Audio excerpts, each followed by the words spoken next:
Bienvenue dans Parole d'Histoire, un podcast consacré à l'actualité des livres, de la recherche et des débats en histoire. Nous partons aujourd'hui en URSS pour réfléchir à la condition des artistes et des sportifs soviétiques, à travers l'exposition Rouge en ce moment au Grand Palais, commentée par Julie de Schepper, et avec Sylvain Dufraisse pour son livre Les héros du sport. Comme toujours, vous retrouvez toutes les références historiographiques mentionnées dans l'émission sur le site paroledhistoire.fr. Pour l'émission d'aujourd'hui, je suis avec Julie de Schepper et Sylvain Dufraisse à l'INALCO, qui a la gentillesse de nous recevoir dans une salle où on enregistre.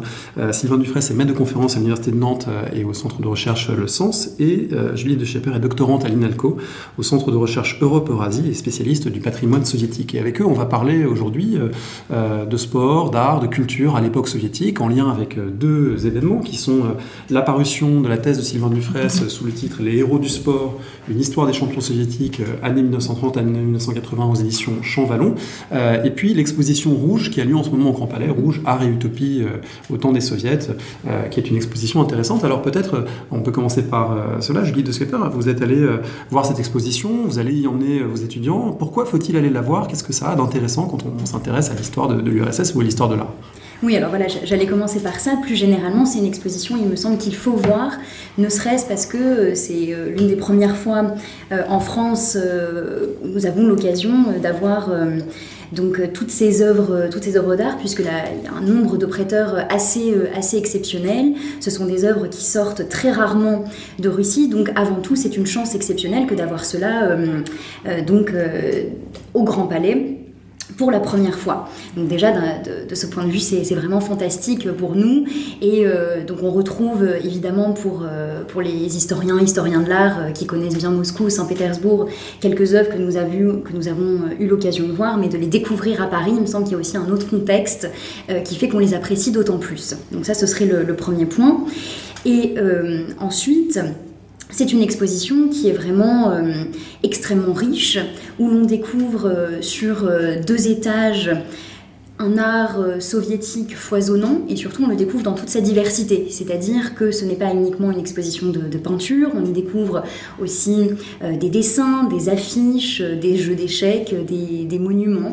Beaucoup de projections aussi. Et surtout, voilà, j'allais y venir, et surtout beaucoup de films, donc une programmation de filmique qui a été organisée par Valérie Posner et qui est vraiment unique.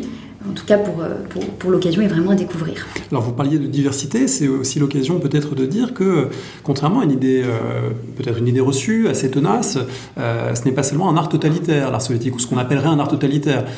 Il y a un rapport peut-être plus compliqué qu'il n'y paraît entre idéologie et création artistique. Ce n'est pas seulement un art, disons, d'État, glorifiant uniquement le régime. Il y a d'autres dimensions qui sont très visibles dans cette exposition. Oui, tout à fait. Il me semble que c'est l'un des points positifs de l'exposition, c'est qu'en tout cas, dans son premier étage qui est consacré peu ou prou aux années 1920, aux années post-révolutionnaire, donc après la révolution d'octobre 1917, l'exposition réussit à montrer le foisonnement de production, mais aussi la diversité des artistes, la diversité de leur mode d'expression, et surtout on découvre, me semble-t-il, quand même un art qu'on pourrait qualifier, non pas subversif, mais en tout cas on ne s'attend pas forcément à voir une telle pluralité, ou alors une diversité de points de vue, et donc en cela l'exposition est vraiment enrichissante, et surtout elle s'appuie, et il me semble que c'est là aussi des gros points positifs, sur des travaux extrêmement récents dans toute sa première partie, qui est donc présentée au premier étage. On découvre des références directes aux travaux par exemple de Cécile Pichon-Bonin ou d'Emilia Koustova. Et donc en cela, on apprend beaucoup de choses et surtout on s'appuie sur des recherches récentes. En revanche, au deuxième étage, il me semble que cette limite... en tout cas cette complexité d'aborder l'art comme dans son aspect totalitaire, comme vous le disiez, ou en tout cas son aspect assez rigide, fermé, complètement dédié à la glorification du régime. Cette nuance est un peu plus poreuse au deuxième étage, et on voit qu'il y a quand même une difficulté à s'emparer de cette période des années 30 jusqu'à la mort de Staline, donc en 1953. Voilà, alors pour clarifier, pour ceux et celles qui n'ont pas encore vu l'expo, on vous recommande évidemment d'y aller, mais effectivement, le premier niveau, c'est celui de la Révolution et des années, pour faire simple, de la NEP, des expérimentations artistiques et formelles, et puis au second niveau, on est quand même dans la période stalinienne, à partir de 1928-1929, 49 avec un refermement des possibles, et notamment des possibles en matière artistique, sur lequel on pourra revenir. C'est aussi dans ce deuxième niveau, Sylvain Dufresne, que se trouvent un certain nombre d'œuvres qui ont dû vous intéresser en tant qu'historien du corps, du sport à l'époque soviétique, puisqu'il y a toute une série de tableaux, il y a même une pièce entière qui est consacrée à cette culture de la vigueur, à cette apparence des hommes et femmes nouveaux peut-être de l'URSS, notamment dans les années 30. En effet, mais on peut déceler aussi dans le premier étage des œuvres aussi qui sont dédiées au corps. Par exemple, il y a des films qui reprennent en fait le travail biomécanique de Meyerhold. Alors Meyerhold, c'est ce grand metteur en scène qui s'inscrit dans le constructivisme en matière théâtrale, qui a renouvelé profondément la représentation et qui travaille effectivement avec ses acteurs pour décomposer les mouvements. Oui, et en fait, on voit très bien les liens entre Meyerhold et aussi les travaux de Gastiev, qui est un des premiers biomécaniciens. Et j'ai trouvé que c'était intéressant ici de voir le lien entre art et également travail du corps, culture physique.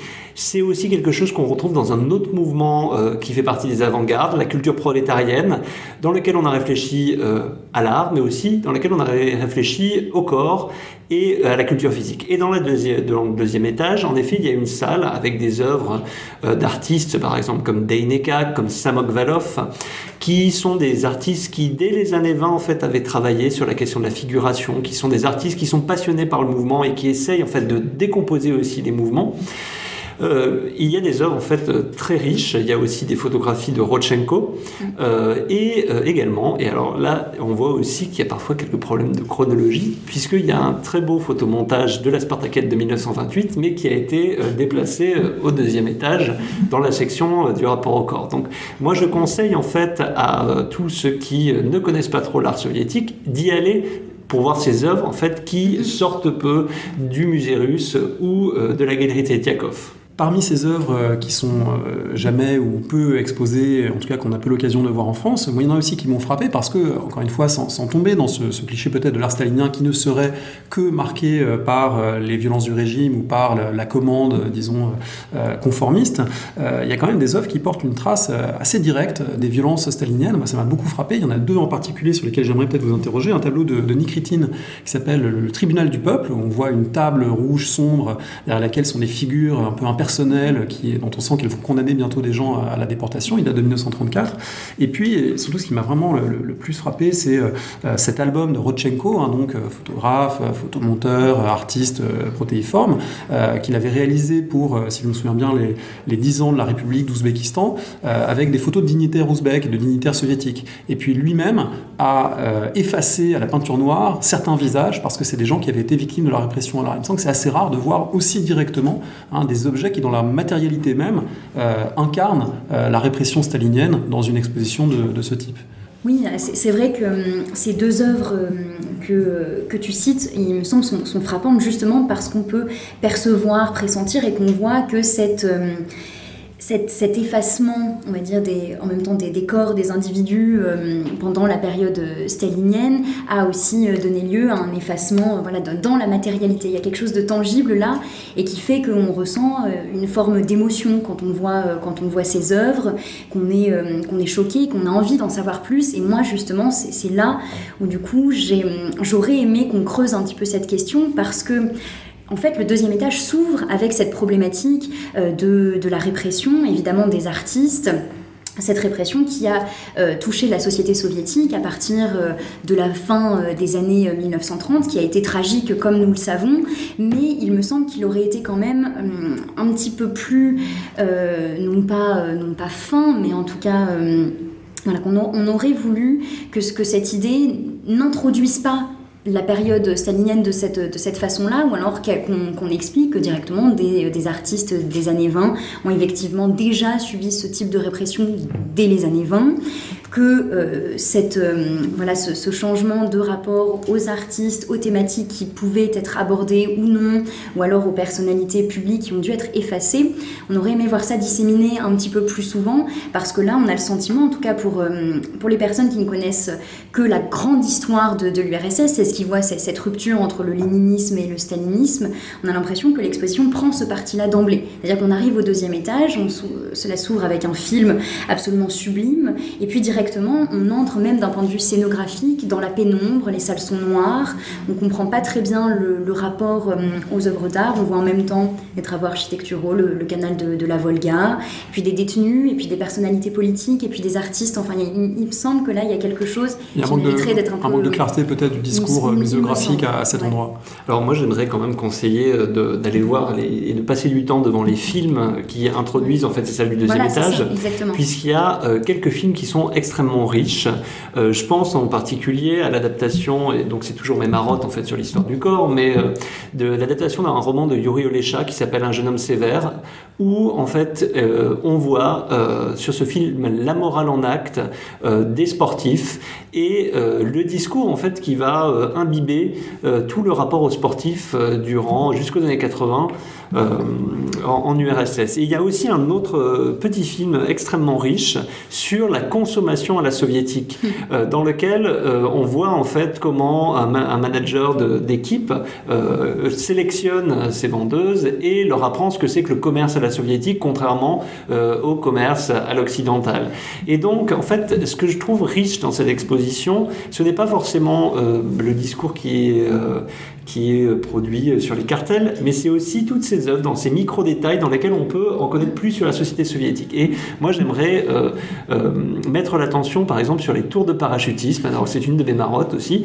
Et il faut savoir que durant les années 30, il y a toute une vogue du parachutisme populaire, de l'aviation populaire en URSS. Et on les voit, ces tours de parachutisme, en filigrane, à l'arrière-plan, mais elles sont là, présentes sur plusieurs œuvres. Et j'aurais, moi, bien aimé qu'on en parle un petit peu plus aussi sur l'ouverture au loisir dans les années 30, le fait, par exemple, que se développent dans toutes les principales villes des parcs de culture et loisirs qui ont pour objectif, en fait, d'accueillir l'ensemble de la population, de leur proposer, d'occuper leur temps libre de manière cultivée. Alors, c'est quelque chose qu'on voit en particulier à l'arrière-plan d'une des œuvres qui est un des immenses tableaux et tout à fait fameux de la période dite du réalisme socialiste, dont le nom d'ailleurs de l'artiste m'échappe, mais c'est ce tableau de Staline et des membres du Politburo qui sont accueillis par des enfants à Moscou devant le fleuve, et à l'arrière-plan on voit un parachutiste justement, on voit une scène de fête extrêmement colorée, extrêmement joyeuse. Je voulais aussi porter l'attention sur une autre œuvre, une œuvre de Samokvalov qui date de 32-33, qui porte sur la militarisation du Komsomol. Et donc, quand j'ai visité, la guide présentait cela comme l'enrégimentement de la jeunesse de la population. Mais ce qu'il faut voir aussi, c'est le deuxième plan. Parce que derrière, vous avez en effet tous ces jeunes Komsomol qui s'apprennent au tir. Alors il faut savoir qu'il y a... ça fait partie, le tir, du programme Prêt au travail à la défense, qui est mis en place à partir de 1931, qui est un programme d'éducation physique et de culture physique pour l'ensemble de la jeunesse. Donc le tir en fait partie. Mais ce qui est intéressant dans cette œuvre, c'est donc le deuxième plan, là où on voit en fait des jeunes en train de courir, de s'élancer dans la campagne, sur les bords en fait d'une rivière.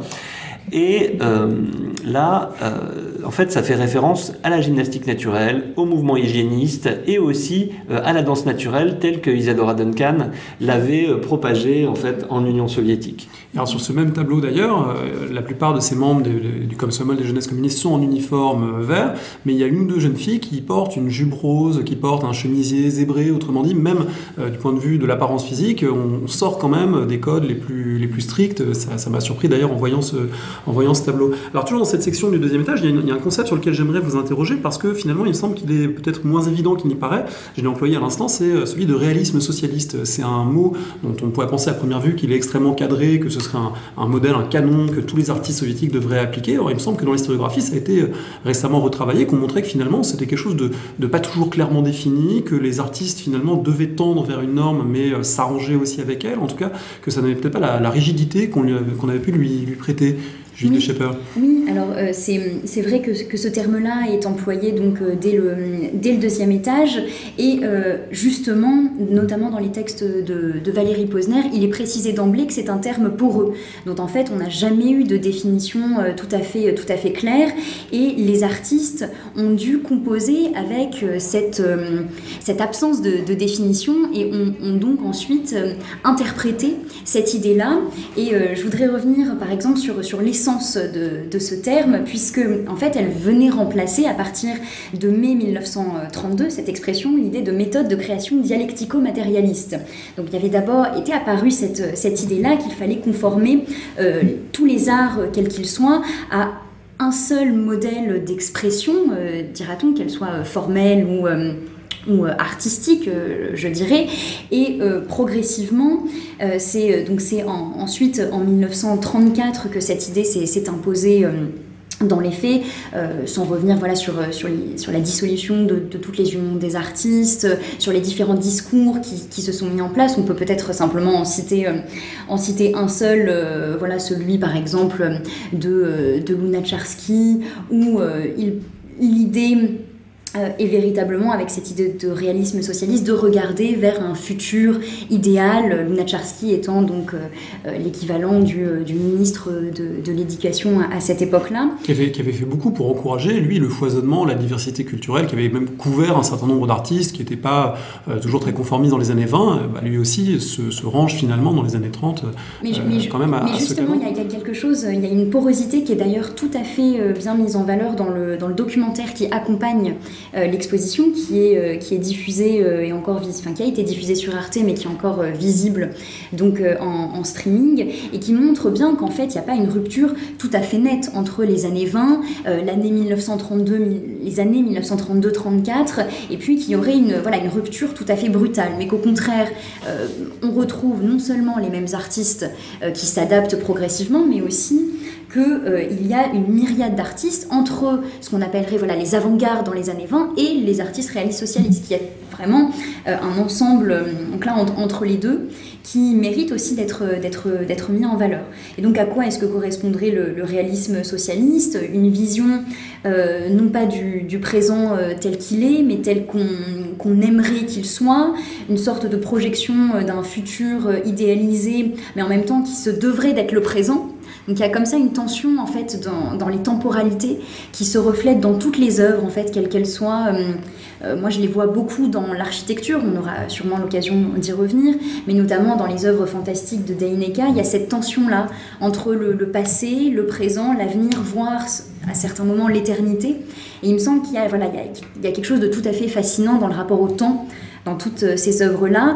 Et en fait c'est cette richesse de l'exposition, c'est-à-dire que oui, on a peut-être des choses à redire sur le propos qui est tenu, mais en tout cas, à partir de chacune des salles, voire de chacune des œuvres en elles-mêmes, on peut tirer des fils. Donc c'est pour ça que j'invite aussi les enseignants à y aller avec leurs étudiantes et étudiants, pour justement développer certains aspects. Voilà, moi je sais qu'avec mes étudiants, on travaillera surtout sur le plan de propagande monumentale, sur l'architecture, sur différents modes d'expression de la ville. Je voulais rajouter aussi cette question, en particulier en m'appuyant sur les travaux de Cécile Pichon-Bonin, c'est la question de la commande, puisqu'en effet, Cécile Pichon-Bonin a bien montré comment, en fait, ce réalisme socialiste, il avait été aussi façonné par les commandes des différentes entreprises qui commandaient des œuvres d'art, et qui a montré aussi comment cette dimension socio-économique avait eu des effets sur la production artistique. Pour compléter sur cette idée que le réalisme socialiste ne jaillit pas tout seul, tout armé en 1934 et ne marque pas ce tournant, on peut aussi rappeler que dès les années 1920, au milieu de ce foisonnement constructiviste, suprématiste avec Malevich, etc., il y a aussi des artistes qui maintiennent des codes de figuration tout à fait traditionnels, comme ces œuvres que l'on voit au premier niveau, des dignitaires soviétiques rassemblés devant le cercueil de Lénine, qui sont déjà des œuvres de propagande monumentale, ou en tout cas des œuvres de représentation du pouvoir assez pompières et glorificatrices, qui ne marque pas de rupture avec les tableaux ultérieurs de Gerasimov, par exemple. Oui, non, c'est vrai que justement, cette salle que tu évoques, en fait, elle apparaît un petit peu comme un cheveu sur la soupe, mais en tout cas, elle a le mérite de montrer qu'il y a vraiment une très grande diversité. C'est ce sur quoi on insistait au début de l'émission. C'est qu'on entre, après la Révolution d'Octobre, dans un moment de bouleversement des codes artistiques, des modes d'expression qui est tout à fait représenté. Mais on voit donc dans cette petite salle, d'une part donc des œuvres d'hommes politiques, mais aussi le régime tel qu'on voudrait se le représenter. Donc avec cet homme bolchevique qui vient, qui est d'ailleurs peut-être qu'on a vu dans le métro, parce que c'est c'est l'une des œuvres les plus emblématiques du début de la période. Donc c'est ce gros bolchevique qui est immense, qui vient marcher sur cette ville reconstruite. Ou alors on voit une œuvre beaucoup plus petite, donc avec des hommes en train de discuter politique, de construire en fait le socialisme, mais non pas avec les œuvres d'art, donc avec les affiches qui sont exposées, le plan de propagande monumental, mais qui sont en train soit d'y réfléchir d'une part, mais dans cette salle-là, ce qui pose problème, c'est aussi qu'on voit donc les œuvres de Petrovodkin qui sont exposées en fait sur le même registre, alors que c'est certes une représentation du monde bolchevique, mais qui, elle, est figurative tout en étant aussi tout à fait métaphorique, donc avec cet homme qui s'envole sur son cheval rouge. Le cavalier, exactement. Le cavalier dans les airs, mélange bleu et rouge, très, très frappant, qu'on trouve aussi sur les affiches de l'exposition. Voilà, qui est une œuvre absolument sublime. Voilà, mais qui est plus onirique que réaliste pour le coup. Exactement. Alors justement, on parlait de la ville socialiste, ça fait partie évidemment de vos thèmes de prédilection. Alors la ville socialiste ici, elle est visible sous différentes déclinaisons. Il y a à la fois des projets qui sont très utopiques, des projets, des dessins d'architectes. Est-ce qu'ils sont encore des dessins d'architectes ou ils sont carrément des dessins de science-fiction? On a parfois du mal à savoir. Et puis il y a aussi des réalisations très concrètes, il y a des photographies, il y a des plans de bâtiments, et puis il y a évidemment les réalisations carrément monumentales comme ce fameux métro de Moscou, mais pas seulement, notamment on les voit au deuxième étage. Alors qu'est-ce qu'on peut tirer du point de vue de l'historienne de l'architecture de ce qui est exposé ici? Oui, alors encore un point tout à fait positif de l'exposition, c'est que elle met le doigt sur cette idée de transformation de la ville et plus généralement en fait de l'espace public, qui est un point absolument fondamental pour la compréhension de ce qu'est le régime socialiste, et j'irais même jusqu'à dire que cela fait partie de sa pérennité. C'est aussi en transformant tout cela que ce régime a pu durer dans le temps. Donc il y a quand même il y a trois grands éléments, en tout cas trois grands moments dans l'exposition moi, qui m'ont retenu mon attention dans ce domaine-là.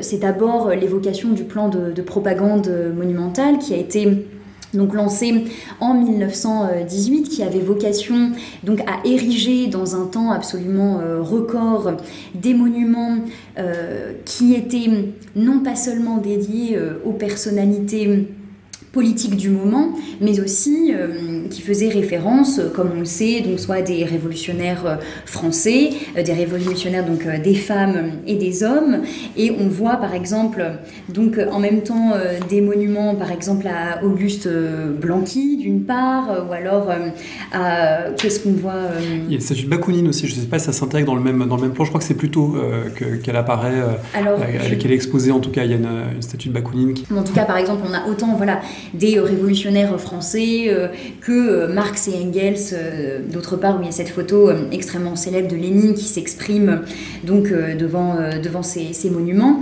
Donc il y a toute cette idée-là du plan de propagande monumentale qui participe en fait plus généralement de la construction d'une mémoire historique de la Russie soviétique, parce qu'on n'est pas encore en URSS. Et l'idée, c'est vraiment de trouver des lieux de mémoire, pour reprendre l'expression de Nora, et puis ensuite, en poursuivant les pistes lancées par Emilia Koustova, de reproduire dans l'espace public des fêtes révolutionnaires, de ponctuer toute l'année et donc tout le temps soviétique de différentes fêtes, de différentes célébrations qui s'articulent autour d'une nouvelle narration de l'histoire qui est finalement toujours orientée vers l'idée de la révolution. On fait rejouer la prise du Palais d'Hiver à des milliers de figurants dans un théâtre participatif organisé en même temps en 1920 par exemple. Voilà, donc il y a déjà toute cette partie-là qui me semble vraiment tout à fait intéressante, et surtout les images d'archives qui sont présentées, qui sont issues du musée central d'État d'histoire contemporaine de Russie, sont des photographies qui sont très rarement exposées et qui en fait sont assez frappantes. Pourquoi ? Parce qu'on voit déjà la fragilité des matériaux qui sont employés, parce qu'ils ont été construits avec une rapidité extraordinaire, et surtout parce que ces monuments ont la plupart du temps été détruits. Donc soit ils ont été détruits par le temps, parce qu'ils étaient de très mauvaise qualité, soit ont été détruits délibérément pour être remplacés soit dans des matériaux plus solides, soit complètement remplacés pour des propos, en tout cas pour des raisons tout à fait idéologiques. Donc là, en tout cas, moi j'ai vraiment apprécié cette évocation de l'espace public réinventé qui se construit doucement, mais en tout cas avec une volonté comme ça de construire, dans tous les sens du terme, une mémoire. Et puis, il y a 2 autres salles sur qui sont exclusivement consacrées à l'architecture. L'une au premier étage qui évoque en fait l'architecture des avant-gardes, et la seconde au 2e étage qui évoque il me semble qu'elle l'a appelée la ville stalinienne, qui couvre une chronologie qui est assez large, peu ou prou de 1935 avec le métro, la construction du métro de Moscou, jusque 1947, c'est-à-dire la construction de ce qu'on appelle a posteriori et un peu drôlement les 7 sœurs de Staline à Moscou. Et en fait, dans ces 2 salles, on peut trouver effectivement des plans, des photographies d'origine, mais aussi des textes ou même des reproductions en 3D, des maquettes, donc c'est extrêmement riche. Avec une réflexion aussi sur le design, parce que c'est l'extérieur, mais aussi l'intérieur qui peut être reconfiguré. Oui, tout à fait. C'est, donc, en tout cas, dans les années 20, pour cet étage, en tout cas pour le premier étage, et cette salle reprend l'idée de condensateurs sociaux, qui est donc cette idée d'instaurer par l'architecture un nouveau mode de vie, et donc non pas de transformer violemment la façon dont vivent les citoyens soviétiques, mais de les inviter progressivement à changer leur mode d'existence. Alors pour ajouter un point, c'est aussi dans un contexte de pénurie de logements pendant toute la période soviétique pratiquement, donc il y a aussi des considérations d'histoire sociale qui jouent derrière la volonté de penser une ville socialiste et de repenser la façon dont les gens habitent, dont les gens vivent la ville. Ça a été un problème évidemment qui a marqué la vie des citadins soviétiques des années 20 aux années 80 pratiquement. Et on voit aussi, enfin, moi je prends l'exemple des sportifs que j'étudie, que le fait de proposer un logement est un moyen d'attirer dans les équipes, donc de proposer un grand appartement, ou voire au lendemain de la Grande Guerre patriotique de proposer des financements pour réparation d'appartements. Et donc en fait on voit combien la question de l'appartement, du lieu de vie est un moyen aussi de distinction en fait dans la société soviétique.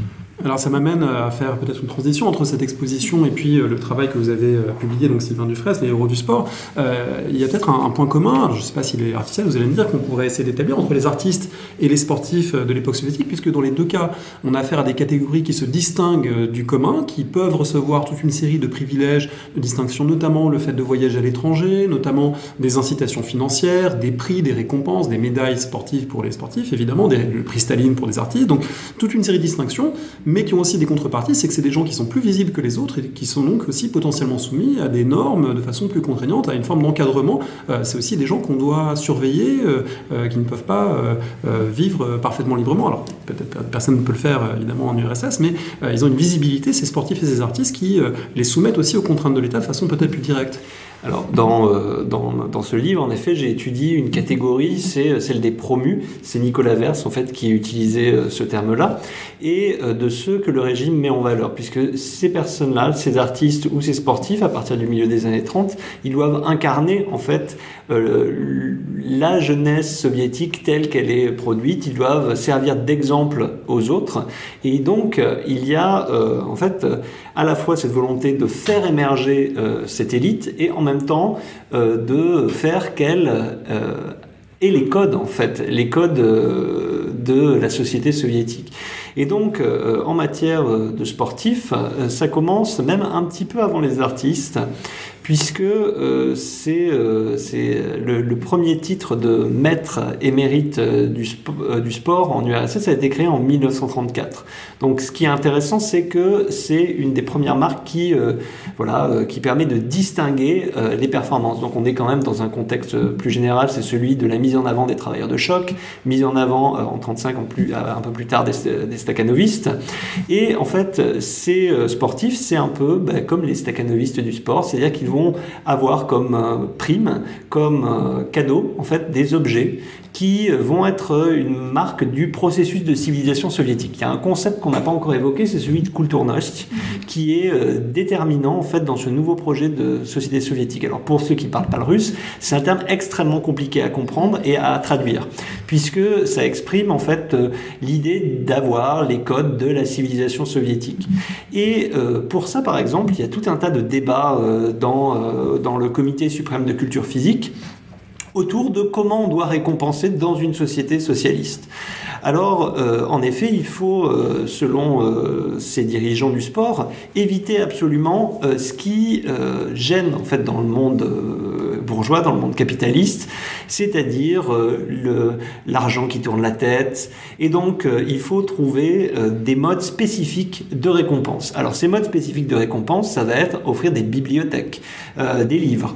Ça va être offrir aussi des instruments de musique, voire même des lunettes, ou aussi des bustes de Lénine. Donc on voit qu'il y a toute une réflexion autour de comment récompenser. Alors bon, ça c'est les principes. Dans les faits, c'est complètement différent, puisque quand on regarde dans les archives du Dynamo de Moscou, par exemple, on voit que aux meilleurs champions, on leur offre un service à thé. On leur offre des tissus pour faire des robes. Aux championnes, des tissus pour faire des robes. Ensuite, on leur offre des carabines aussi. Donc tout un ensemble d'objets, mais aussi des primes. Et des primes qui peuvent être extrêmement élevées. Je pense en particulier, et ces primes, elles sont très élevées, en gros, entre 38 et 47. Puisque à partir de 47, à 46, les prix, il y a une forme de régulation des primes qui se met en place. Alors, un exemple, c'est celui de Grigory Novak, qui bat record du monde par record du monde, gramme par gramme, en haltérophilie, pour, au final, gagner à chaque fois 15 000 roubles. Et 15 000 roubles, c'est une somme extrêmement importante dans l'URSS des années 40. Donc si Sergei Boubka franchissait centimètre après centimètre les barres soit la perche, c'est qu'il avait encore l'habitus soviétique même après la fin du bloc de l'Est. Exactement, surtout qu'en plus, au moment où Boubka fait cela, c'est un moment où il y a un désengagement financier du comité de culture physique et donc qu'il faut aussi gagner sa croûte. Alors pour revenir peut-être aux principes plus généraux qui gouvernent la régulation du sport dans la société soviétique, comment un régime collectiviste s'arrange de la performance individuelle? Moi c'est une contradiction qui m'a beaucoup frappé en vous lisant, parce qu'après tout on pourrait penser qu'un régime comme celui-là il va valoriser la culture physique des masses, le fait que le corps vigoureux soit le corps de tous les travailleurs qui puissent avoir accès aux loisirs, au sport, etc. Mais en même temps il faut aussi jouer le jeu parce que ça passionne aussi les foules, on s'en doute, des athlètes d'élite, de la compétition. Alors cette compétition, comment faire en sorte qu'elle n'aille pas à l'encontre des principes qui régissent une société socialiste? Et toutes les questions que tu soulèves, en fait, c'est des questions que l'on retrouve dans les débats âpres entre les dirigeants sportifs, dans la presse sportive, même dans les années 20. Puisqu'il faut vraiment voir qu'en fait, il y a tout un tas de groupes très différents qui voient la culture physique, le sport, d'une manière avec des principes parfois un peu contradictoires. Alors certains veulent une préparation militaire, d'autres veulent du spectacle sportif, d'autres veulent en fait faire de la culture physique un moyen de préparation au travail industriel. Et donc on voit en fait plusieurs groupes qui négocient en fait et qui font des compromis autour de ce que doit être le sport en URSS. Et en gros, jusqu'en 1934, la performance individuelle est dévalorisée.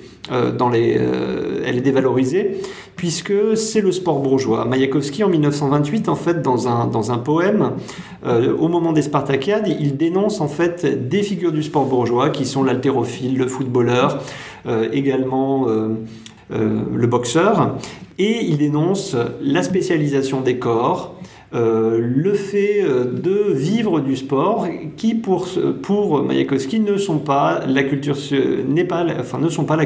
physique à la soviétique. Au début des années 30, l'inflexion elle est plutôt celle du Komsomol, et donc le Komsomol, eux, ils veulent une préparation physique pour tous. Et là, ça va donner lieu au GTO, au programme Prêt au travail à la défense, donc, mais qui est un véritable échec, puisque au final, dans le contexte très chaotique du début des années 30 en URSS, on n'a pas forcément le temps d'aller faire de la natation, d'aller tirer à la carabine. Alors rappelons que c'est la période où il faut réaliser le plan quinquennal en 4 ans, et donc on comprend bien que l'accélération des rythmes n'est pas tout à fait propice au temps de loisirs pour les soviétiques ordinaires. Et alors, dans la Komsomolskaya Pravda, j'ai même trouvé des jeunes sportifs qui envoient des lettres à la Komsomolskaya Pravda pour dire mais comment faire, nous on veut avoir notre GTO, mais il n'y a pas assez de piscine en fait pour pouvoir nager, où peut-on s'entraîner pour pouvoir réaliser les normes. Donc ça c'est à peu près jusqu'en 34. Et à partir de 34 en fait le sportif ça devient un vecteur d'émulation et on retrouve en fait le même rôle que le sportif avec le sportif que celui du Stakhanoviste, c'est-à-dire c'est l'exemple qui doit nous montrer le chemin. Et du coup, au passage de ce qui a été dit à l'instant, on remarquera qu'il a été question de plusieurs groupes, de concurrence, donc ça va aussi à l'encontre, et ça d'un point de vue historiographique c'est intéressant, d'une lecture qui serait par trop monolithique du stalinisme, qui imaginerait qu'il y aurait uniquement des ordres verticaux du sommet vers la base de la société, mais qu'il y a aussi finalement dans ces sociétés soviétiques plusieurs organes qui parfois discutent de problèmes, même à l'ère stalinienne, tout n'est pas réglé, tout n'est pas décidé uniquement par le chef, il y a encore des espaces dans lesquels il y a de la contradiction, où il y a des soupapes, liberté serait un grand mot, mais en tout cas des soupapes de jeu dans le système. Et dans le domaine sportif, en fait, les grands points enfin, les grands groupes, ça va être le Komsomol, qui s'oppose à l'union... Les jeunesses communistes. Les jeunesses communistes, qui s'opposent à l'union à la société des unions au Conseil des unions professionnelles, qui est l'ensemble qui gouverne les syndicats, puisqu'il faut savoir qu'il y a aussi une forme d'organisation paternaliste en fait du sport en URSS, puisque le sport est organisé en partie au sein des usines et au sein de grands syndicats. Donc le Spartak, le Zénith dont on connaît les noms aujourd'hui, ce sont à l'origine des clubs syndicaux, des clubs corporatistes. Je lis sur cet aspect de la concurrence ou de la pluralité des instances à l'ère soviétique. Oui, c'est vrai que selon l'idée reçue, tout serait, donc, comme tu le disais, absolument monolithique, uniforme, de la même façon qu'on utilise cet adjectif totalitaire. Voilà, que toutes les œuvres, en tout cas même tous les individus feraient un tout. Et en fait, il me semble que dans cette histoire que nous tentons, en tout cas tous les deux décrire, nous allons non seulement contre les idées reçues, mais aussi en essayant un peu de détricoter tout cela et de montrer un petit peu qu'il y a plus de complexité qu'uniquement cette apparence, et que cette supposée linéarité à chaque fois durant la période stalinienne. Donc moi par exemple je le retrouve tout à fait dans les différentes archives que j'étudie, qu'elles soient celles donc de l'Union des architectes par exemple, qui expriment des voix divergentes concernant des projets architecturaux, mais les archives que je travaille le plus, ce sont celles donc qui traitent des problèmes patrimoniaux, donc de la conservation des monuments. Et en fait, là, je vais aussi à l'encontre d'une idée reçue selon laquelle les bolcheviks, et donc les soviétiques ensuite, n'avaient que pour objectif de détruire le passé, de construire du nouveau, et voilà, d'être uniquement dans l'iconoclasme comme ça, propagandiste. Et en travaillant vraiment les archives, on se rend compte donc d'une part que c'est faux, puisqu'il y avait une volonté de conserver le passé qui dure même durant la période stalinienne, mais on voit aussi cette nuance-là, puisqu'il y a une volonté de s'emparer du passé, puis de construire d'autres choses à partir de tout cela. Et en fait, moi, dans ces archives-là du domaine du patrimoine, de la conservation des monuments, ce qui est frappant, c'est de voir que des personnes qui ont été formées souvent avant la Révolution d'octobre 1917 font partie en fait des instances qui mettent en place la politique des bolcheviks. Donc on voit ici en fait le hiatus d'emblée, et ces derniers ont des débats et osent tout à fait critiquer le pouvoir central, ou tout du moins les décisions qui sont prises. Donc ça peut être soit dans des réunions, soit dans des livres, dans des articles de presse. Ouais. Alors moi je vais partir d'une anecdote et d'un exemple très concret. C'est à la fin des années 40, le fils de Staline, Vassili, décide de monter une grosse équipe de sport. Et donc il décide de piller toutes les autres équipes du RSS. Et donc cette manœuvre, elle est décrite dans Vassili Aksionov, l'ouvrage de Vassili Aksionov ou Une saga moscovite. Et ce qui est intéressant, c'est que moi j'ai retrouvé des lettres du dirigeant, par exemple, du Spartak, du dirigeant du Dynamo aussi, qui écrivait directement à Staline pour le dire « Non mais c'est bon, votre fils est en train de nous piller tous nos meilleurs champions. » Et donc on voit aussi en fait comment il y a en fait des formes de négociation et aussi de patronage. Et c'est ça qui est très important dans le domaine du sport, c'est le patronage des équipes par des dirigeants. Beria, on connaît les Beria et le Dynamo, mais c'est aussi Kosarev et Komsomol. Et donc ces personnes du comité central, ils pèsent aussi sur l'organisation des sports. Mais justement, simplement pour revenir sur l'idée de négociation, en fait, c'est un terme, il me semble, qui est tout à fait adapté, en tout cas à la période stalinienne. Si on parle d'anecdotes, par exemple, dans les années, à la fin des années 1920, il est question donc de réparer différents monuments qui dateraient du XVIIe, XVIIIe, XIXe siècle. Et en fait, ceux qu'on appelle les préservationnistes, donc ce seraient les personnes qui souhaiteraient vraiment conserver le passé, utilisent à chaque fois des arguments qu'ils considèrent comme entendables par le gouvernement pour faire restaurer, rénover certains bâtiments. Donc on les voit s'organiser ensemble et dire, bon alors là, on va bien leur dire que Lénine a bu le thé dans cette maison-là, comme ça on saura qu'il sera restauré. Ou alors on va... Donc il adapte des adaptations comme ça du discours. On explique bien, oui, c'est une maison en bois, mais pas n'importe laquelle. Par exemple, Dzerzhinsky, il a un jour prononcé un discours. Et en fait, ce qui est tout à fait fascinant, c'est de voir que ces adaptations se retrouvent ensuite dans les classements en tant que patrimoine de la Russie soviétique. On voit vraiment le détail en disant, voilà, ce monument est classé, et puis avec une panoplie d'arguments. Donc voilà, là, il me semble qu'il y a vraiment quelque chose sur l'histoire soviétique à développer. Un jeu sur la légitimité, finalement. Qu'est-ce qui est légitime dans le monde soviétique ? C'est ce qui a été proche de tel dirigeant, c'est ce qui est conforme, mais suivant aussi ce qui est pensable à un moment donné, puisque si c'est la maison de Dzerzhinsky est passée, c'est bien, mais si c'est le Trotsky prononcer un discours, évidemment, ce sera un petit peu plus problématique. Donc ça se reconfigure aussi. Voilà, ça se reconfigure suivant les contextes. Alors il y a un contexte qui devient tout à fait important dans le cadre des sportifs, c'est le contexte de guerre froide, notamment parce que le fameux thème de rattraper et dépasser les pays capitalistes, c'est aussi les rattraper et dépasser sur l'arène, sur la piste de la compétition, et notamment la piste olympique à partir de 1952. C'est les premiers jeux auxquels l'URSS participe.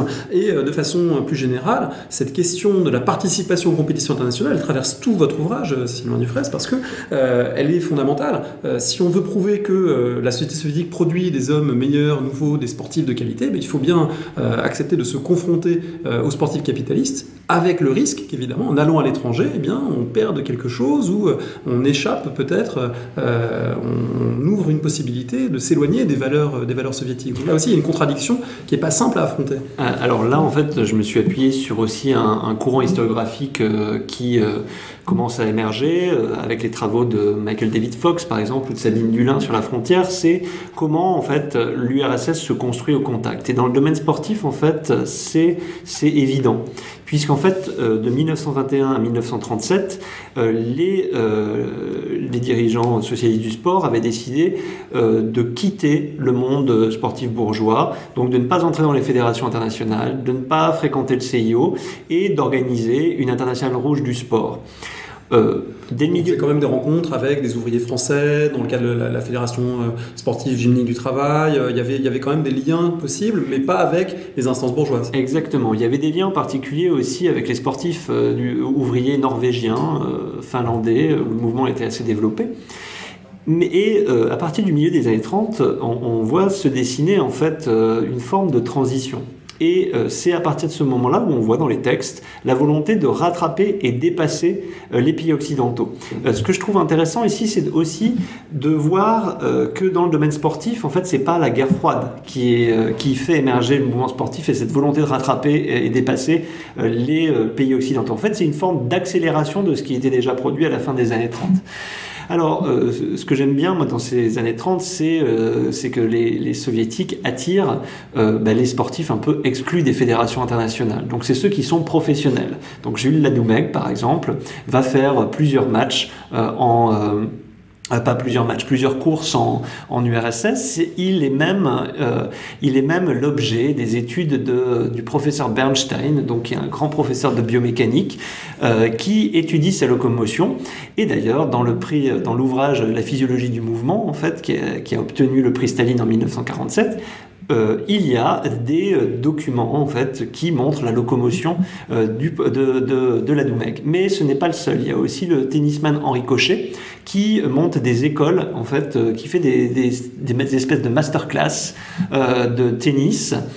Il y a aussi des entraîneurs comme Jules Limbeck. Alors Jules Limbeck, lui, il finit fusillé, mais il a été recruté pour améliorer le niveau du football.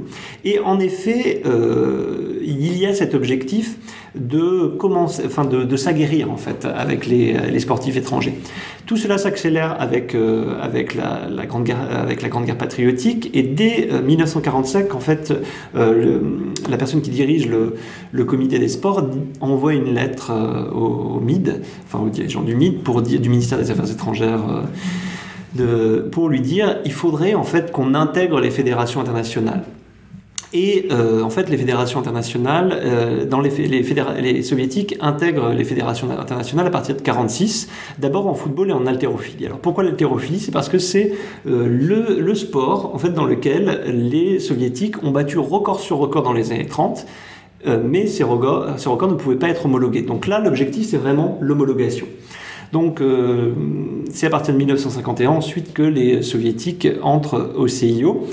Et on est dans une phase aussi entre 46 et 51 où d'abord les sportifs soviétiques vont commencer à prendre part à des compétitions internationales, mais suite à des défaites, mais des défaites qui sont au final pas énormes, mais qui sont déjà un affront pour Staline, les sportifs quittent progressivement l'arène dans les sports où ils ne sont pas extrêmement bons. Et par exemple, ils vont rester dans les compétitions de patinage de vitesse féminin parce que là, les sportifs soviétiques sont exceptionnels. Aller à l'étranger, aller aux Jeux Olympiques, dans des compétitions, etc.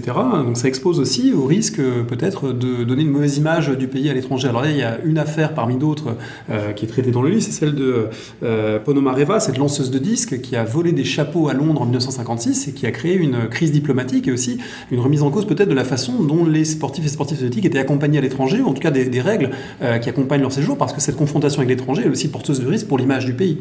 Oui, et là, avec cette affaire de Nina Ponomareva, on voit aussi comment ces matchs sportifs deviennent un combat d'image. Un combat d'image, oui. Donc Nina Ponomareva, c'est une lanceuse de disques qui se balade avant un tournoi d'athlétisme avec ses homologues soviétiques dans un CA. Et malencontreusement, alors les soviétiques diront que c'est qu'elle n'a pas compris la manière dont les magasins fonctionnent, mais elle est prise avec 3 chapeaux dans son sac. Et alors là, elle va être jugée. Enfin, d'abord, elle va ne pas être jugée, mais ça va donner lieu à tout un imbroglio diplomatique qui va durer à peu près 1 mois avec tout un tas de rebondissements. Et ce qui est surtout intéressant, c'est qu'à partir de cette affaire-là, le cadre normatif devient de plus en plus fin. Donc les Jeux Olympiques de Melbourne sont quelques semaines plus tard, et là, il va y avoir un guide qui va être produit extrêmement fin sur comment ils doivent se comporter dans les dortoirs, mais aussi hors des dortoirs.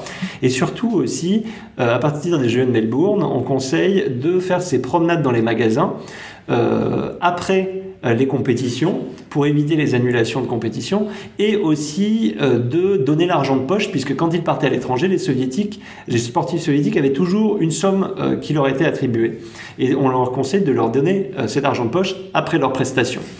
Et ce que je trouve, moi, j'ai passé des semaines et des semaines à lire des rapports de délégation à l'étranger. Donc c'est extrêmement fastidieux, en fait, puisque c'est toujours à peu près la même structure.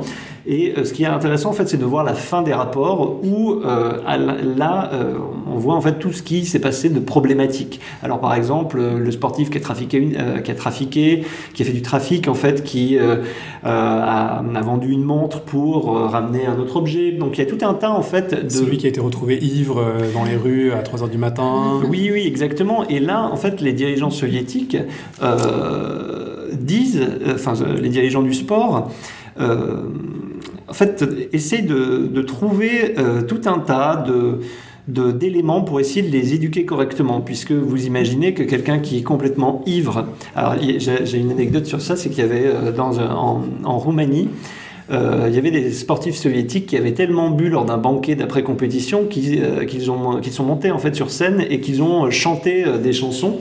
Et ce qui ne correspondait pas du tout à l'image et à l'éthique du sportif soviétique. Donc, quelles sont les solutions pour les dirigeants? Donc, il y a soit le processus disciplinaire, donc des sanctions qui vont jusqu'à la disqualification, l'interdiction même de pratiquer à vie pour certains.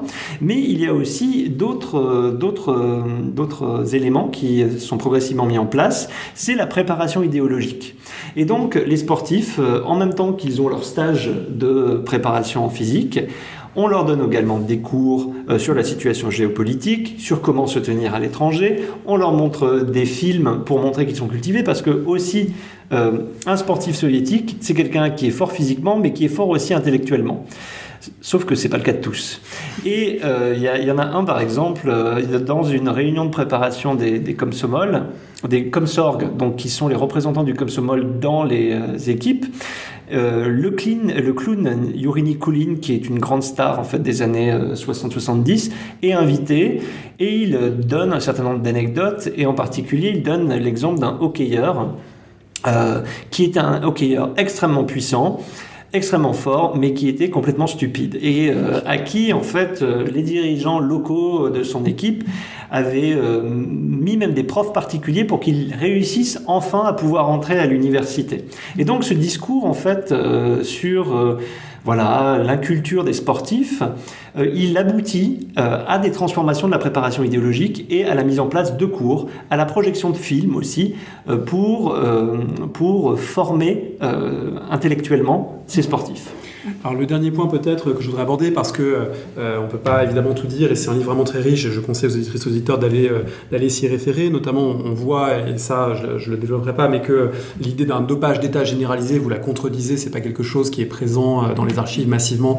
Finalement c'est peut-être plus une réalité post-soviétique que soviétique, en tout cas à l'époque qui vous intéresse, des années Brejnev disons. Mais justement ces années 60-70, parce que historiographiquement elles me semblent aussi intéressantes, très longtemps elles ont été décrites, et on trouve encore ça dans la plupart des manuels, comme la période de la stagnation de l'URSS. Finalement, vous montrez qu'on peut peut-être changer de regard sur elle aussi, ou y voir une époque autre, en tout cas qui était vécue très différemment par les contemporains. Et là, je m'appuie en particulier pour cet aspect-là sur les travaux de Markelly et d'Isabelle Ohayon, qui ont réalisé un numéro des Cahiers du monde russe sur ce thème-là, et qui ont montré au final que cette impression de la stagnation, elle a été aussi produite parce que arrivait ensuite la perestroïka. Et donc c'est aussi la période de la perestroïka qui a construit l'image de la stagnation. Alors moi, du point de vue sportif, ce que je trouve intéressant, c'est que c'est un moment en fait de diffusion des infrastructures dans l'espace, et aussi un moment de recherche scientifique. Et donc, dans les instituts de culture physique, vous en avez énormément qui se développent en URSS, qui participent à la production d'un savoir sportif scientifique qui fait encore aujourd'hui autorité dans certains domaines. Donc, ça contredit peut-être l'image d'une URSS complètement stagnante.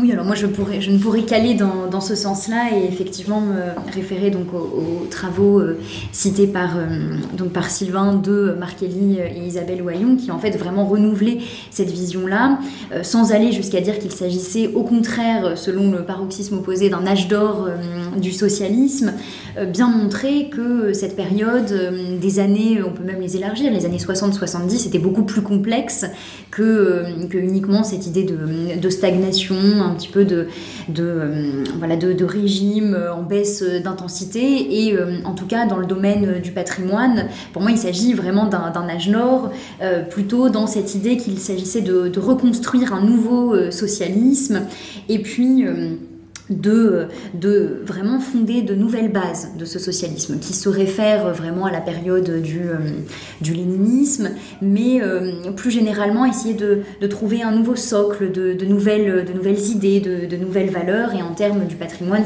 en termes patrimoniaux, cela se sent véritablement, c'est-à-dire c'est le moment où on considère que toute l'architecture soviétique, précisément celle qui est exposée au deuxième étage, d'ailleurs, et aussi au premier, en fait, toute l'architecture depuis les années 20 jusqu'aux années 1970 mérite d'être considérée comme le patrimoine de l'Union soviétique parce qu'elles en sont la fierté. Donc il y a quelque chose... Il me semble plutôt de l'ordre de la recomposition du régime. Peut-être que on pourrait plutôt dire que c'est le dernier souffle finalement, mais une sorte aussi d'idée extrêmement positive. Donc moi, en tout cas, c'est comme cela que je l'analyse. Alors on a déjà cité évidemment beaucoup de travaux, on essaiera de mettre toutes les références sur le site parolehistoire.fr. Est-ce qu'il y a un conseil de lecture que vous voudriez donner en plus de ceux qu'on a déjà évoqués, soit sur vos thèmes, soit sur d'autres?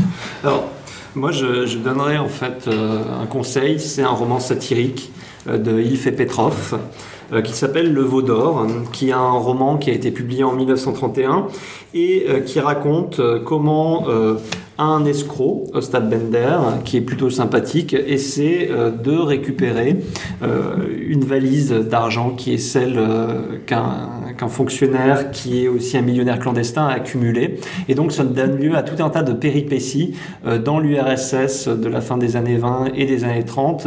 Et c'est un roman que je conseille puisqu'il donne une vision au final assez drôle de l'Union soviétique de ces années 30 et en même temps assez critique. Alors j'avais plusieurs idées, on s'est un petit peu concerté pour savoir ce qu'on allait vous donner comme conseil.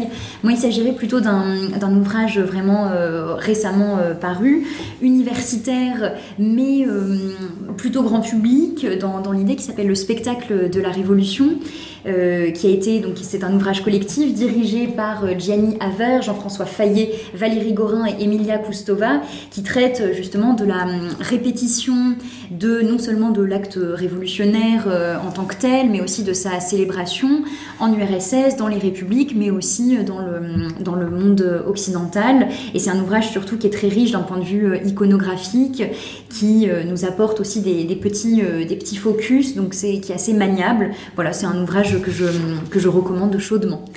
Et moi, j'aurais un tout dernier conseil.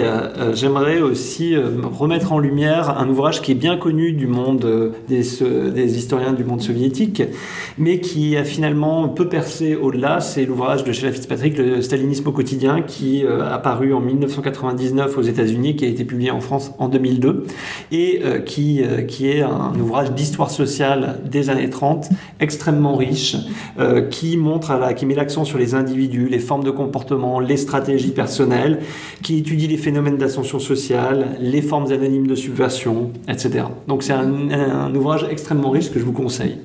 Merci à tous les deux. Merci beaucoup.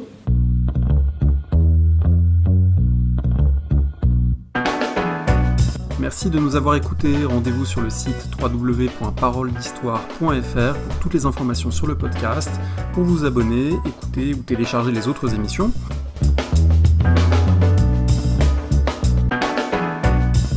La discussion se poursuit aussi en ligne, notamment sur Twitter. Vous pouvez poser des questions @paroledist et à bientôt pour un prochain épisode.